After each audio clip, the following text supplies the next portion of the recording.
Bote lisusu bandeko na bandeko ya ngai le balango kuluki na biso Richard Pagne parce qu'il y a une différence na bandeko na bandeko ya ngai allez-y comprendre ndenge ko na biso ko kende mais de la kakabino moi mbula butu de conserver la République démocratique de Congo ils en na biso parce que toujours la distraction et côté de l'église la politique la bonne la biso va présentateur des émissions distraction totale. La mission va la coloration politique. La IDPS, ensemble, la Mouka, la Mité Matina Djoku. La mission de il faut servir le peuple congolais. Le peuple atikali, la distraction, le peuple à Kolela. Quel demande le peuple congolais? Le peuple à Kolela Nini. Le peuple a la gratuité enseignement et que pour article, on est commis ma cambia, gratuité enseignement. Quand on va débattre en Assemblée nationale, est-ce que 7e, 6e, ils ont la carte. Ministre EPST, n'a pas yo, Mikolo, yo, quand on a un micro. Parce que tu n'as pas politicien, mais échoué. Il y a des gens qui ne sont pas dans mon accord de là. Parce que jamais le peuple congolais, tout le monde encore. Azo Congo, comme son dernier. Azo na charge. Pour le barabile. Voilà, la télévision. Si on voit ça, on va le battre fan dans la flamme. Ils ont 5 à mon moko. Ils ont 5 à mon sous mon Kozamboka. Comme si vous avez un volontaire au Sungaïté. Vous avez un volontaire au Sungaïté. Parce que la vidéo, il y a un vidéo qui est à l'Iban Moka. Il y a un dans le bar chaque jour. Boni, on débat dans les Camboyo. Il y a gratuité enseignement. La plupart des députés et sénateurs, Bastia, c'est ça. La Chine, l'Afrique ici. Ils sont débat sur l'enseignement.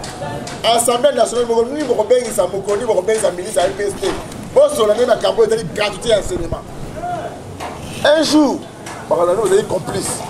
Les députés nationaux, vous avez un sénateur. La Camboyo est gratuité enseignement. La Camboyo est le peuple congolais. Golia, au temps où la main à Congo était la communauté. Bien, on mettait la communauté perdienne. Oh, budget, oui, ma budget, vous voyez, la budget.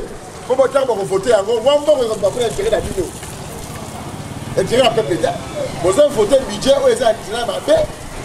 Parce que Bino a voté pour vous perdre. Maintenant, intérêt à peuple congolais.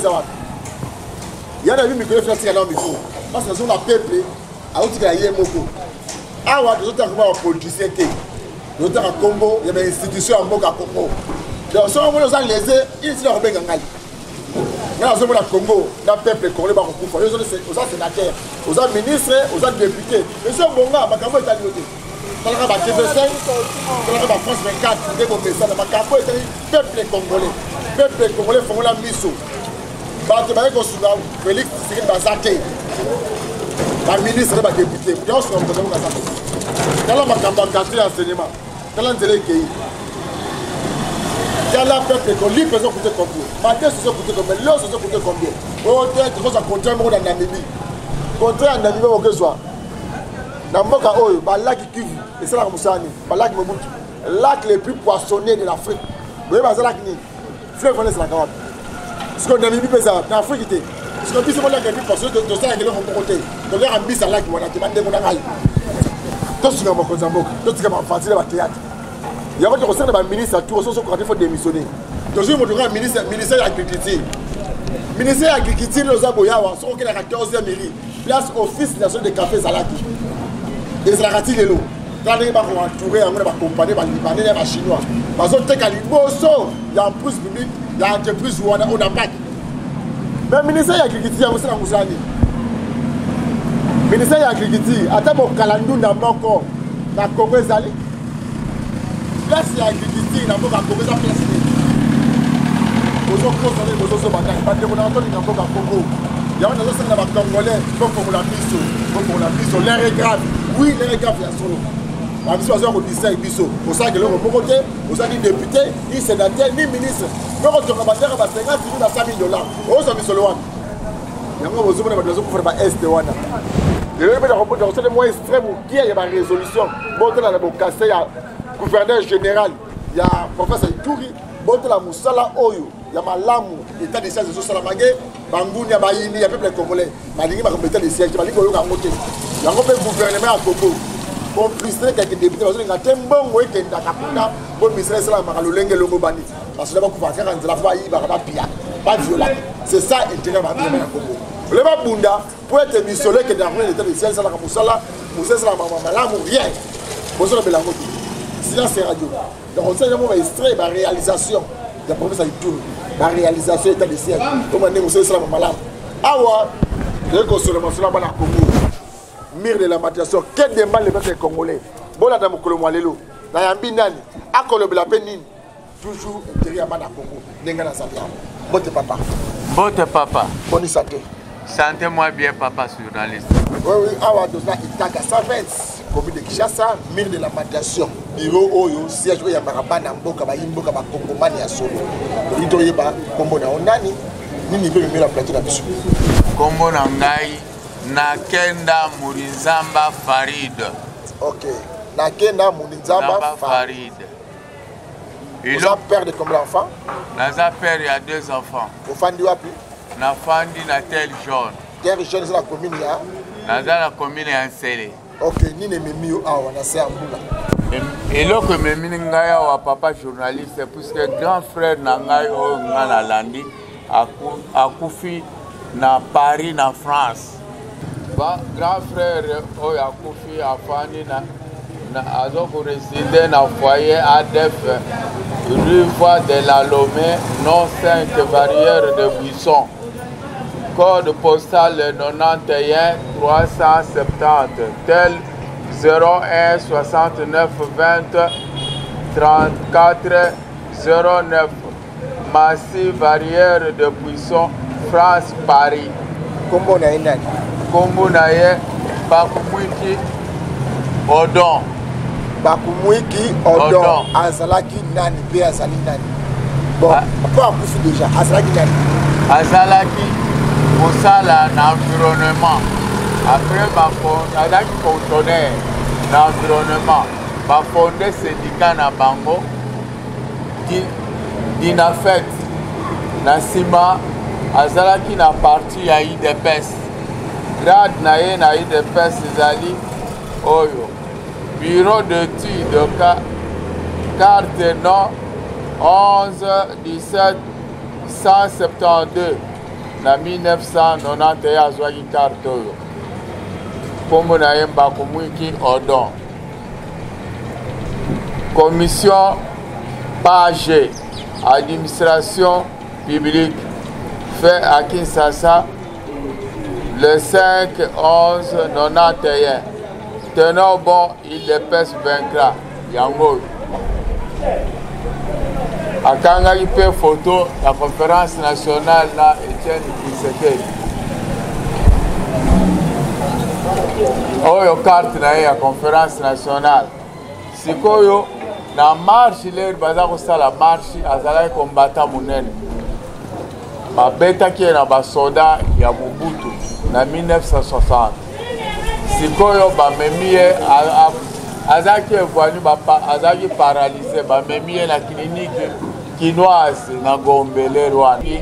Félix Tshisekedi na maître Mukendi ba memie na hôpital yongala lobi na France. Place à Kendeko soit traitement. Place à Koufeli. À Salaka marche quand on a Tshisekedi, Etienne Tshisekedi a sa vie. Oui, Etienne Tshisekedi a sa vie. Na maître Mukendi na 1994. Na na memakiye na mikila pour déjà yemo muta Tshisekedi to Félix Oaza actuel président de la République. Ye moko tata Etienne Tshisekedi. Na maître Mukendi.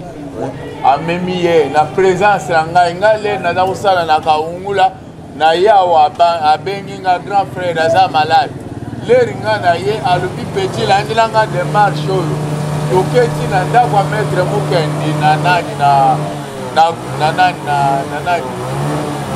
makampane maître ezalaki dimanche alobi yaka na bureau tokenda batetela na bureau na ye ezalaki na batetela alobi oui mikanda na ye azokende na France tokendaki na mwasi ya ye grand frère toke azokende na France tie akendaki na France le même jour po Mobutu aza kolanda ye partout po abuma ye le même jour Mobutu azokende ye pe adevie akimi ake na France na maladi loboko eza kotremble ye ngai moko awa pe naza kokota ntina ndako ya Etienne Tshisekedi pour kokende kotunaka bango ba évolution ya grand frère na maître mukendi pe naza même na numéro na ya wa avant kufa toza kukutana na ye naza kokota même na ndako ya ye Félix Tshisekedi ngai moko naza président IDPS et nazaki na IDPS nga mutu na funguli IDPS na pai kongila epai na biso na 1991 l'ère 93 l'ère président Etienne Tshisekedi azaki na conférence baona ba musengo na passeport oyo passeport na ngai nazwaki lokola nga naza musulman mpo nakende kotala ye na poto mais occasion eza kopermettre nga te nga na bino akende kotala ta grand frère na poto lere aza malade mais nakendaki te tala lelo aye kokufa akufi na bacondition nini akufi mwasi na ye balandaki na bana bakendaki kuna mwasi akima ye ake kobala mundele na kati hôpital abundi tala awa aye kokufa na le 29 10 2021 nayoki telefone eleli ya petit frère aza na Afrique du Sud azali docteur kuna alubi yaya awa akufi yaya akufi ndenge abandi kolela yawana nga namoni awa nalubi no na telefone leki ya tuza balaba yaya awa akufi baza balabala moko na mama Marthe awa na ngilingili na veni Kingabwa bango bazali na 90 na 75 grand oyo akufi aza na 97 na Kingabwa na ngilingili tuza bavaze na mama Marthe mwasi ya Félix ya Etienne Tshisekedi mama ya Félix toyebani na Jean na bengi leki na ye Jean famille ya Félix Tshisekedi na bengi Jean tala yaya akufi na kuku ya tusa tukutana na président ou bien na mama Marthe tout ça là tout ngana ke notala corps ya grand frère ou bien tout soyez ayawa Jean Loubi ya izalaki vendredi yaka dimanche na supporter na biluku na zali petit frère ya cousin ya Etienne Tshisekedi ya komema ngai epa ya mama Marthe oyo ayebi ye collègue ya ayebi ye comme grand frère sikoyo nakomi kuna solution ezate alobi soko ezalaka Etienne Tshisekedi ye moko na maître Mukendi elingaki ezala bien mais sika sikoyo bango bakufa boyo ya sikoyo bazolinga lisusu te bato wana ya kala bazalaki ya kala okosala ndenge nini apesi nga 8000 francs nakamati nzela wana na ye te na permanence pa ya IDPS na limete nakomi nakutana na bapolisier wana nakebisi bango ngai grand frère akufi nalingi nakutana na secrétaire général Kabuya ye sika siko bango bayebisi nga bino soki bayokili nga mawa ndeko na ngai basoda kutu bazala na mawa plus ke biso kutu basivile balobi kende soki nde wana kende pa mama puisque ye ayebi ye bakobenga Kabuya nakomi pa mama basoda balobi no kende na Kabuya koya akomema yo pa mama bazalika na diagonal wana na limete nakomi na Kabuya nakutana kuna basoda balobi ote lelo dimanche Kabuya azwa na repos na famille na ye zonga kende osala audience nakoma audience ezali awa lere nakomi audience Kabuya asigne na ye lundi wana tokomi lundi nasine audience oyo eza Kabuya asigne lere Kabuya asigne audience na réception audience yango za nango naza nango awa we yango audience yango audience oyo komelaki okisa Kabuya oyo expliquer que c'est ancien ancien militant moko nasalaka mpe baréunion na terre jaune mpona koyebisa que eza na ancien militant moko na nkombo ya mbuku ya mbaku mwiki odon sikoyo nake meme na siège na biso na terre jaune na président na biso asignaki yo yango asigné natiki audience natiki bakize réception directeur ya cabinet ya ye Kabuya abandi kokomplike nga azolinga wana kote pa ya Kabuya te ngai nazolela ya azoyimbisa ngai hymne national na biso te okende na yo awa mwaitoko okende pa ya Kabuya eza te sikoyo na ye nabi nonono awa sikoyo nakokomila président ye moko mukanda yango wana nakominaki président de la république mukanda oyo lere nakomilaki ye okanda oyo lere nakomili ye mukanda oyo anexe photo ya odon ya grand frère na ngai na anexe nakomi kuna bato bapesinga conseil balobi kokende na nsele ya yambaka na nsele président public na daipen bakamarade na kingasani kuna sikoyo na baterre jaune nakomi na nsele basoda ya nsele bayebisinga bite awa mikolo oyo ayaka lisusu mingi te kende na muzole obien kende na muzole nakomi na muzole ya basoda mpe bayami ngai na bagarde oyo baza kuna moko akosi ngai apesi ngai nimero ya Kabuya ya mabe yango oyo bandeko na ngai siwole nakumi na ndako na telefone awa ke na telefone Kabuya secrétaire général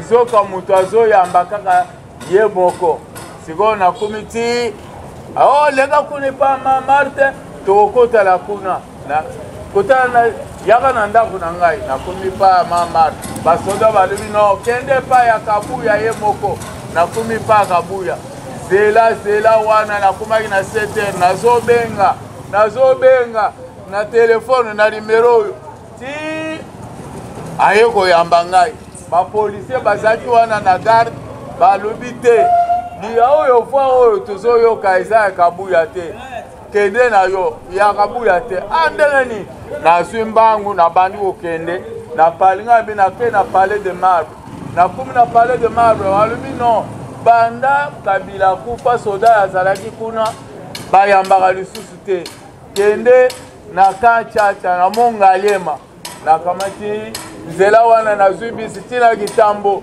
na mzomata batinga wana na makolo nazokende kulela nakumi pa basoda wana basala kitambo na Kanchacha bayambinga balubi ote yo awa te kende suna na palais de marbre ngale bina palais de marbre kuna batininga ya wifi na bino boko misangai bato mususu bazoleka na bavoiture baotoke pa directeur ya kabine ya président boko misangai ta directeur ya kabine ya président akize ngai réception na audience oyo balingi te balubi yo papa oyo tuzoyebisa yo ozoyoka te vraiment na regrette na kusuka lisusu wapi na ye entre temps mikolo mususu nazokende na ane pona salsa banani bapesi mbongo ya nani ya naza passeport nake na ane nazwi nani nasalisi baempreinte wana na nani pona zwa casier judiciaire nake lisusu na casier judiciaire nasalisi baempreinte sikoyo nazilaka passeport ti lere bazobenga nga na capture na sikoyo nani babengi capture te koro ya ezotraine nake na ambassade ya France nakomi mukanda natiki wana na ambassade ya France sikoyo bakize réception ngai pembe wana ezela ngai puisque ngai mutu nazali chef ya famille soko oyoki boyoki ngai aza mutu abanu soko oyoki muli so lilinga elobaka nazali chef ya clan oyo ibembe wana bakukunda na poto te basi wana na bana bakimaka ye yango wana na yawa ngabite tete nazwi barenseignement naza musulman ya Madi awa na yebengi garçon moko Madias bino bato muza kokende na radio yelakisanga radio ya bien kokomema message oyo ekoma ntina président de la république balobi ya Madias ayebisi nga alobi non wana tozalaki vendredi na mosquée na Masina alobi kende ti na etaga na place oyo nga nazali monsieur eleze mukolo ya radio wana tozalaki kokende chaque fois sikoyo akoma na ye mpe député message na yo ekokoma bien yango wana nga na yawa naye kopesa message oyo ekoma epa président de république aya totala tata na ye akufi kuna bamemaki awa oyo tu bakenu kukunda ye soki mpe bakundi ye soki nde nazoyeba te. Ok, na minute oyo nzoto ya grand frère na yo Mbaki Mwiki Odon ezali wapi? Ezaka na poto bakunda te awa mikolo oyo mibale oyo nazobenga petit frère azopesanga barapport ezoleka lisusu te. Est-ce que vous avez disposition na faille vous la matanga epa na yo otie matanga place ni matanga na ndako na ye kuna na avenue na ngiringiri na avenue Kingabwa 97 sikoyo depuis le 29 toza na mbongo te tikuna bato bazongi c'est quoi tofandi na biso ya wana ngala so ya kosala ka démarche pona kendo ko entendre na kendo kotala nzoto wana. Ok, na minute oyo balobi papa aye awa grand frère na ye ezabongo Mbaku Mwiki Odon Mbaku Mwiki Odon azali cadre ancien cadre ya IDPS akenda poto azali torturé à la marche ndenge ezalaka nde esengaki akende poto kende soba traitement kokende na ye kuna nde esengeki atika biso me azosenga akundama azwa babenga ngoni donc akundama bahonneur comme un Congolais nyonso po abundaki combattant ndenge esengaka ndenge tolobaka akundama na honneur nyonso tu ndenge motu nyonso abundaki mpona changement ya lelo ezala papa comme yo lelo kumelaki bakambi ya IDPS lelo eza bongo ndeko na biso Augustin Kabuya secrétaire général ya lelo ya IDPS ngai moto nganga diki kuna kumisaka ye mpona nini mpasi nayebi ndenge abandaka nayebi histoire na ye aza parmi bakadre oyo bawutaka na loyenge te ayebana te abunda te amela gaz lacrymogène te abimaka mbamo boye secrétaire général te Augustin Kabuya aza moto abandi bitumba na se amatiti akomi na ebongo aza nango lelo akolanda yo papa pesa ye message moko particulier na kombo na yo puis on passe les numéros ya courrier pour tirer pas na yo ye moko Augustin Kabuya secrétaire général.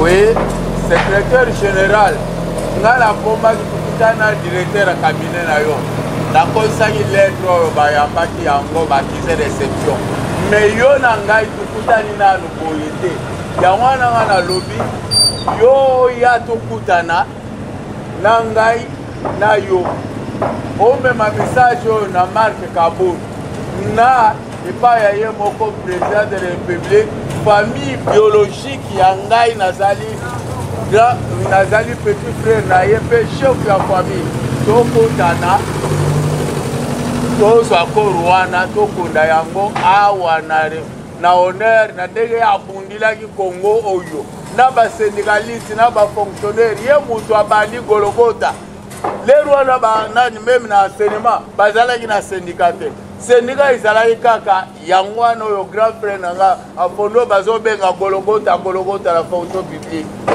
yango wana nga na ye pesa le numéro ya téléphone na yo soki bakolanda biso nzela singa bakoki kobenga ta yo moko bazwa yo maintenant babengi yo bazwi yo moko pesa numéro ya téléphone na télévision. Numéro ya téléphone na ngai ezali 097 26 92 811.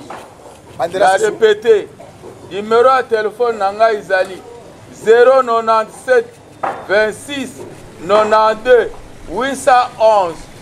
soki babengi nga na numéro oyo tokokutana. Ok, message en sous-cas, vous avez président ya IDPS, le secrétaire général. pesa ce message ce que pas ya yemoko président AIDPS honorable Jean-Marc Kaboun wa Kaboun Kaboun à Kaboun honorable Jean-Marc Kaboun wa Kaboun oyo azalaki muninga na biso nga moko pe naza kombata ya IDPS message nga na tikili bino boya bokuta ngai na libero nga na pesi to sangana toyokana na famille oyo ya mbako ya bundelaki Kongo oyo tokutana tokende kozwa koro wana tomemango awa nazala ngai ya likambo te soki sikoyo bakundi ye kuna papa soki bakundi ye kuna ndeko mbaku mwiki ndeko mbaku mwiki so bakundi ye kuna eza mabe te soki bakundi ye kuna retard eza yanga te nga na bandaki kokomela bino banda le nayokaki message sikoyo soki bakotimuna nzoto toye nango soki basalaka na ye nini me ifunga mpe nakoma epa nzoto wana ezali mpo kuna aza na motu te mwasi na bana bakimaki ye ya akufi kaka ndenge wana ye moko ok yo soza mpena kombata IDPS ya solo hymne national IDPS bakongole bakolanda Union pour la démocratie et le progrès social, notre parti du peuple, parti de la majorité, IDPS, IDPS, IDPS, IDPS, IDPS, IDPS vaincra. Ténèbres, IDPS. Nazali awa pena nazwaki formation kaye mobimbe ezali awa nazwaki formation na liao yango yo bande liao le professeur papa actuel ministre bango nyonso na bakibasa bayebi ngai na bambwenkemi na lero wana bayebaki ngai naza kokende tina bandako na bango tozosolola meme ye Etienne meme maître Mukeni nasala mikanda bana numéro ya maître Mukeni mpe nakokoyebisa yo ezali awa na aka na Dominique na Vovo na kati ya ndako ya ye moko Etienne awa na limete nga naza kokota tala yango oyo tala na formation mobimba oyo yango oyo ya IDPS ya IDPS oyo tozwaka formation professeur Lia wazopesa biso donc kaye oyo omoni bana kisasa bana Kongo babi kaye donc ataka na kaye te dans mawato omoni kaye Amos il faut soit kaye pédalier parce que tozolo papa zolo ba avec preuve ba kaye ya bansembo eza kuna tout kaye ya IDPS donc bande ko eza on se retrouve IDPS so gaz ou même na kati ya kikuyi na miyo yo tam na kati kikuyi le Félix abimi nga nazalaki na mboka kuna place bato kopesiki mokonzi naza meme na mikando ya groupement Jean oyo aza na 75 na Kingabwa ameza kumema nga tina aselo mpo nga nakoma groupement lero wana mbaku azotina message kala mingi te le tozokende na pa aselo awa na bureau ya ministre intérieur mpo nabima chef de groupement naza awa mpe chef de groupement oye papa journaliste meme nani ayebi olenga nkoi na prison bakangaka bango na shai Mukeni shai nga nazokende kosala bango na boloko wana makasi olenga nkoi bayebani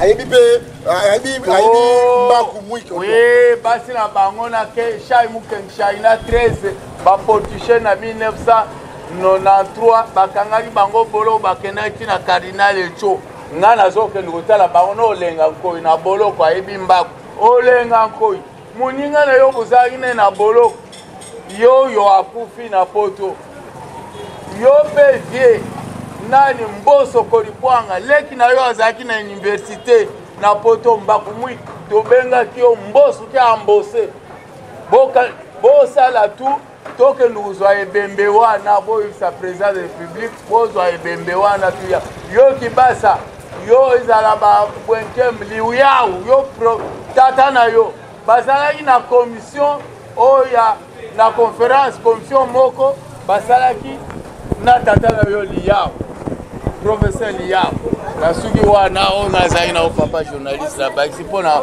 ayebani na bato wana nyonso merci de suki pour le papa message monsieur ko basa pour monsieur bande ko balade boto na bongo o ezali bongo famille ya papa Mbaku Wiki Odon Mbaku Wiki Odon azas ancien cadre IDPS mutu abundaki mais avec des traitements mais la pote ndenge ba natanga Mobutu et natanga Zaïre moi ndenge ba bande ko choquer pression oyo Mobutu bande ko tia pa combattre IDPS ndeko na soki moi ko kosi na nzoto c'est que nous traitement libanda mboka atiki biso ndende ko na eleki na ye a la télévision avec koloba akomeli ba cadre IDPS soki bako ko luka moyen bozo nzoto na boyana awa akundama comme fils digne de ce pays o abundaki pour na mboka au Congo ndeko za malamu mingi message o yaye na awa yangwana apesi pe numéro ya téléphone na ye alobi Mbaku Wiki Odon azali cadre munene ya IDPS aza muto yo atelemaki po ete et restauration et état de droit et compte na kata mboka bomoni ba carte donc bomoni ba carte bomoni ba photo ba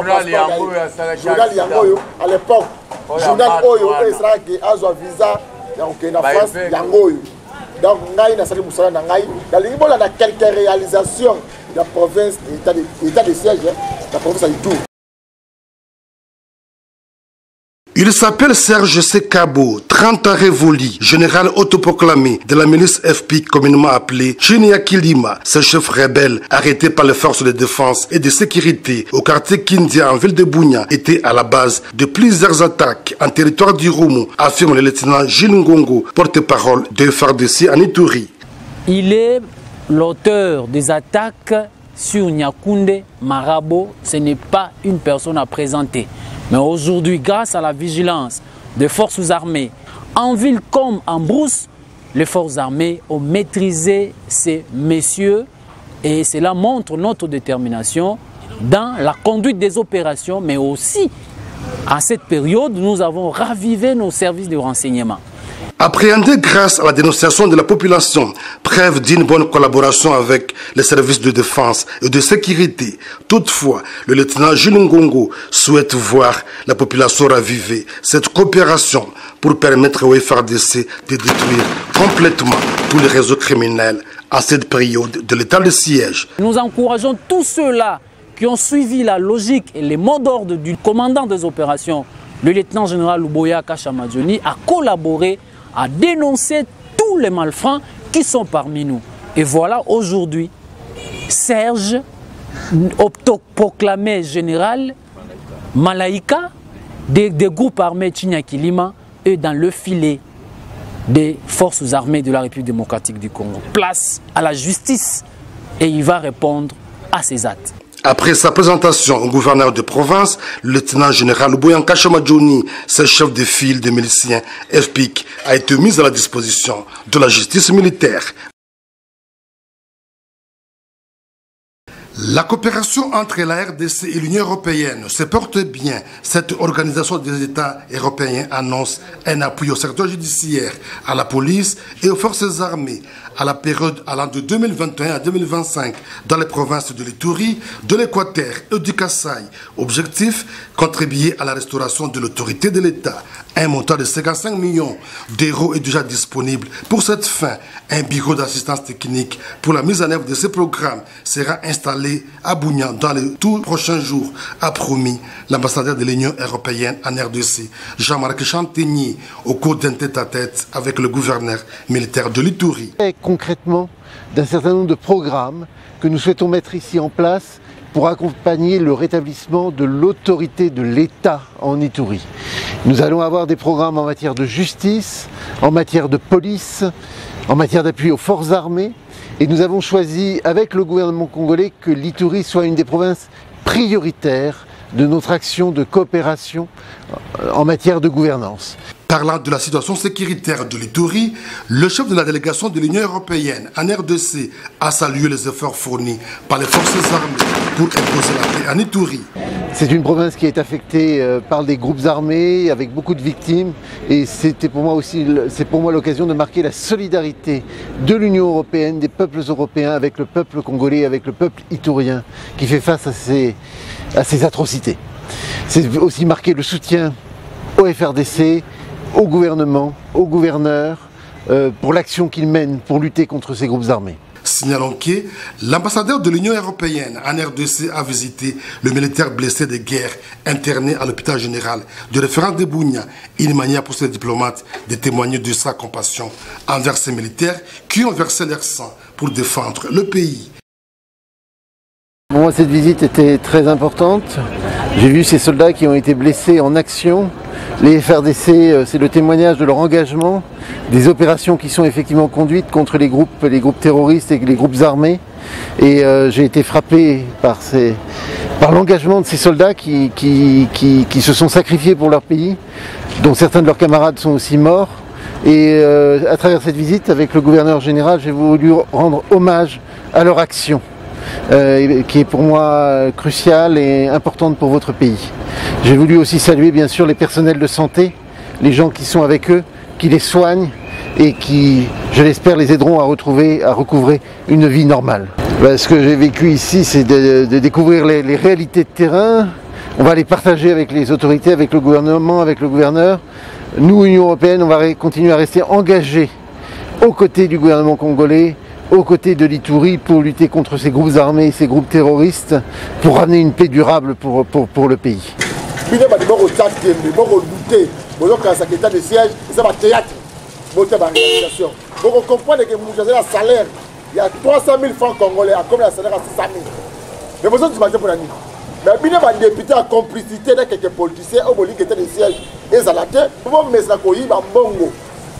Koyiba, Bongo, Nandebo, mais en désordre. Vous avez des sièges Koufa, pour être Congolais, Koufa. Congolais, on va marchandise d'Abino. On va escalier, premier niveau, deuxième niveau. Mais dans la cas qui vient de retirer la communauté, dans le peuple congolais, il y a un peuple. Il y a des députés, des sénateurs, des ministres, il y a la population Congo. Le peuple congolais n'est pas dans la Simana Bango. On va toucher le peuple à Moninga Libosodaï. Aussi le peuple dans 5 heures, dans 6 heures, moins au Moninga, il y a aussi là. Bissoula Bile Bangounia. Bangounia Congo, il y a un peuple congolais, aussi dans Bissoula Bile Kalamingité. Qui m'y a colonzambé, dans ma botte d'Abino, tout le temps comme à l'autre.